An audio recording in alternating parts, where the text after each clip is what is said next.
En septiembre de 2025 se hizo oficial la venta de Electronic Arts. Así es, esos juegos que tanto queremos cambian de manos. Need for Speed, Los Sims, Battlefield, FIFA, Age of Empires... No, momento, por suerte Age of Empires no. Pero sí Plantas vs Zombies. Esta es una historia que involucra al Estado de Arabia Saudita, el yerno de Trump probablemente, Electronic Arts, 55.000 millones de dólares y un príncipe otaku. En este video repasaremos los detalles de esta compra, antecedentes de adquisiciones similares, el impacto que puede tener e intentaremos responder a la pregunta más importante. ¿Por qué compraron esta empresa? En mayo de 1982, cuando el mítico arquero del Chelsea, Peter Cech, llegaba a este mundo y Salvador Jorge Blanco ganaba las elecciones en República Dominicana, Electronic Arts nació en California, de la mano de Trip Hawkins. Luego de varios años produciendo o desarrollando videojuegos, la empresa salió a la bolsa en 1989. En esos años, la empresa comenzó a priorizar la ganancia por sobre la experiencia del usuario, que fue cuando Trip Hawkins deja de dirigir la empresa para dejar su lugar a Larry Proust. La estrategia de Larry para EA era simple: comprar estudios pequeños para que hagan videojuegos y que Electronic Arts se quede con las ganancias. Y así pasó con estudios como Criterion, Westwood, Maxis y PopCap. EA presionaba estos estudios con plazos imposibles y luego los cerraba si los juegos no colmaban las expectativas o si sencillamente les apetecía. Larry Proust siguió con esta práctica hasta 2007, cuando se retiró. Lo sucedió John Riccitiello, quien obviamente siguió con esta práctica. Por esos años, Electronic Arts comenzó a implementar algo que los gamers siempre odiaremos: las microtransacciones. Básicamente te dejaban gastar dinero de verdad en dinero falso o en contenido descargable como las skins. Todo este asunto los llevó a ganar el premio a la peor empresa de Estados Unidos en 2012 y luego de nuevo en 2013. El valor de las acciones y su reputación iban en picada y sin embargo hacían muy poco para revertirlo. En 2013 el nuevo CEO de la empresa sería Andrew Wilson, quien, para sorpresa de nadie, siguió priorizando las ganancias.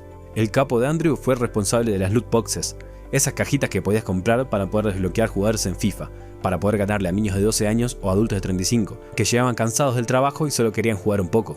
En 2017 lanzaron Star Wars Battlefront 2, y en esto implementaron todo lo que sabían sobre exprimir a los jugadores. Había que jugar decenas de horas para desbloquear muchos personajes, o de lo contrario podías comprar loot boxes que ni siquiera te aseguraban que fueras a desbloquear el personaje que querías. Las repercusiones fueron las esperadas. Los fanáticos llamaron a boicotear el juego y a la empresa, y así EA rompió un récord Guinness, el comentario más gamboteado de todo Reddit.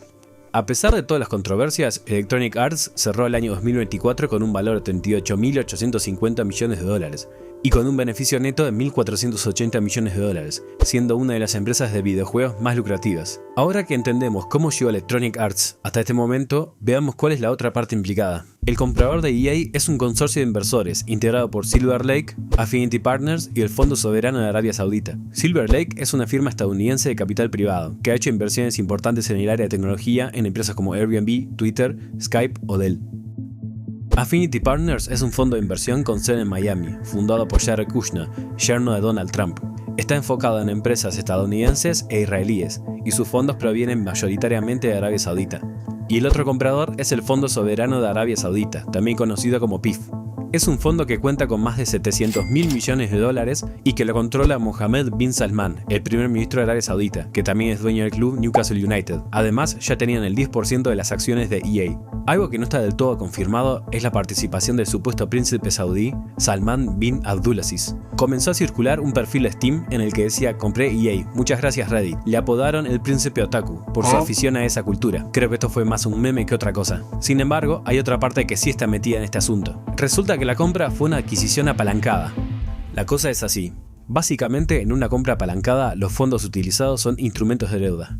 Los compradores no usan solamente su propio dinero para comprar la empresa, sino que piden una parte del dinero necesario, normalmente a través de préstamos o emisión de deuda. De los 55.000 millones de dólares que costó la adquisición, 20.000 millones provienen de JP Morgan Chase, que no significa que vayan a tener una parte de Electronic Arts, sino que es una deuda que se transfiere directamente a EA. Así que cuando se realice la compra, EA ya va a deber 20.000 millones de dólares, lo que puede llegar a dar una pauta sobre cómo serán las cosas. Otro asunto de la compra es que EA dejará de cotizar en bolsa. De hecho, todo ese dinero corresponde a la compra de todas las acciones de la empresa, por las cuales pagarán $210 por cada una. EA no va a estar atada a la presión de los accionistas, por lo que no tendrán que mostrar resultados trimestrales ni estarán sujetos a la supervisión pública habitual, lo que podría darle mayor libertad creativa pero también menor transparencia. Según el comunicado oficial de EA, la venta todavía no está 100% confirmada. Si bien la aprobó la junta directiva, resta que consiga las autorizaciones de gobierno pertinentes y que la aprueben los accionistas, pero más adelante veremos por qué es muy probable que no haya inconvenientes en la adquisición.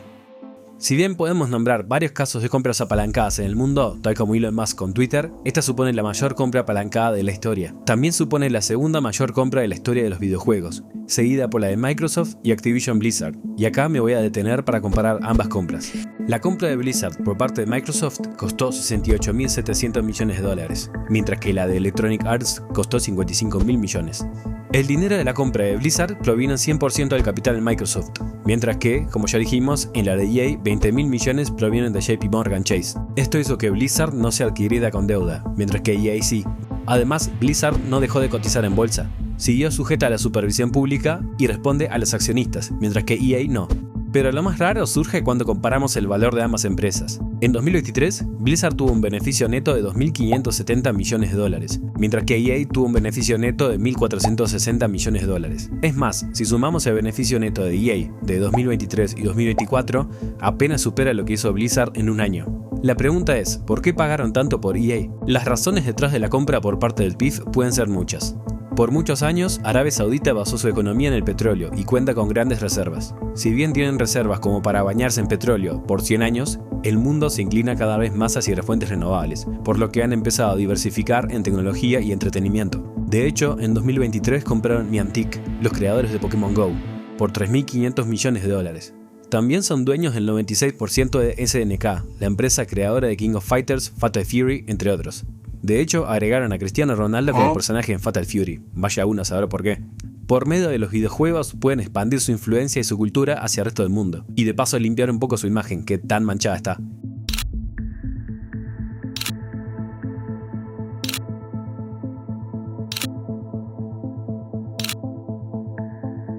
Las posibles consecuencias de la adquisición no parecen ser muy positivas. Varios creadores de contenido han abandonado el programa de afiliados de los Sims 4 por la venta. Además, se suma la preocupación por grupos LGBT por los Sims. Este juego siempre los ha apoyado mediante la personalización de los personajes. Permitía relaciones, adopciones y hasta casamientos entre personas del mismo sexo. De hecho, la versión móvil del videojuego fue prohibida en Arabia Saudita en 2018. No creo que vayan a revertir lo que ya hicieron en videojuegos de la saga, pero puede que se limite mucho este tipo de contenido en futuras entregas. No creo que hayan gastado 55.000 millones de dólares solo para limitar el contenido woke. Algo que genera mucha incertidumbre es qué sucederá con los empleados de Electronic Arts. Si bien la empresa dijo que no habrá cambios inmediatos, en mayúsculas y con comillas, se cree que el consorcio va a intentar abaratar costos despidiendo empleados. Al fin y al cabo, tienen una deuda de 20.000 millones de dólares que tienen que saldar. La empresa va a impulsar el uso de la inteligencia artificial, ya sea para que los empleados la utilicen o que directamente reemplace a algunos empleados. De hecho, no lo ocultan, van a usar la IA para reemplazarlos. Y es que incluso antes de esto, EA despidió a más de 1.000 empleados, incluso en periodos de récord de ventas. Estos despidos no solo van a afectar a los miles de empleados de EA, sino a los millones de usuarios que notarán una caída todavía más pronunciada en la calidad de los videojuegos. Los juegos van a venir cada vez más rotos y van a ser cada vez más caros, y además las microtransacciones van a ser cada vez más y más frecuentes, ya que van a priorizar las ganancias a corto plazo. Y es que las compras apalancadas se caracterizan por eso: comprar una empresa que no está pasando por su mejor momento, hacer la mayor cantidad de dinero posible y luego venderla al mejor postor. Quizá por eso es que compraron EA, una empresa que ya tenía fama de empresa de Y no podemos dejar de lado el claro conflicto de intereses. La compra de Electronic Arts necesita la aprobación del Comité sobre Inversiones Extranjeras en Estados Unidos. Este comité interviene cuando una empresa extranjera obtiene control o participación significativa en una empresa estadounidense, sobre todo cuando suponen un riesgo para la seguridad nacional. Dado que el mayor inversor de esta compra es el PIF, un fondo extranjero, este comité debe intervenir. El comité puede aprobar la operación, exigir cambios o recomendar al presidente que bloquee la operación. Pero sucede que el consorcio que compró EA y el presidente de Estados Unidos son familia. Los senadores Elizabeth Warren y Richard Blumenthal expresaron su preocupación por la adquisición mediante una carta oficial al secretario del Tesoro de Estados Unidos, sobre todo por los riesgos de influencia extranjera y seguridad nacional. Lo irónico es que estamos ante un escenario que Electronic Arts ya conoce bien. Una empresa grande compra a otra más chica, la exprime y luego la hace desaparecer. Lo positivo para EA es que al ser una empresa privada no tendrá que rendir cuentas ante los accionistas, por lo que podría tomarse su debido tiempo para hacer juegos de calidad. Lo negativo es que si conocemos un poco a Electronic Arts, ese no va a ser el caso. Seguramente quieran pagar la deuda cuanto antes a costa de hacer más y peores videojuegos, y con una menor cantidad de empleados. Los nuevos dueños no son personas que saben de juegos o de las necesidades de los jugadores, como Trip Hawkins, el fundador de EA, sino que son personas que saben de negocios y cómo hacer que una empresa genere más dinero. El hecho de que los jugadores, los empleados e incluso el gobierno de Estados Unidos esté preocupado habla por sí solo. Pero no hay que olvidar de que el éxito o el fracaso de Electronic Arts no depende del yerno de Trump ni de Arabia Saudita, sino de nosotros mismos. Tenemos más poder sobre la empresa que los propios dueños, así que por favor no hagas esa precompra ni compres esa loot box. ¿Y a ustedes les parece que la calidad de los juegos va a mejorar tras la adquisición? Gracias por quedarse hasta acá, chau.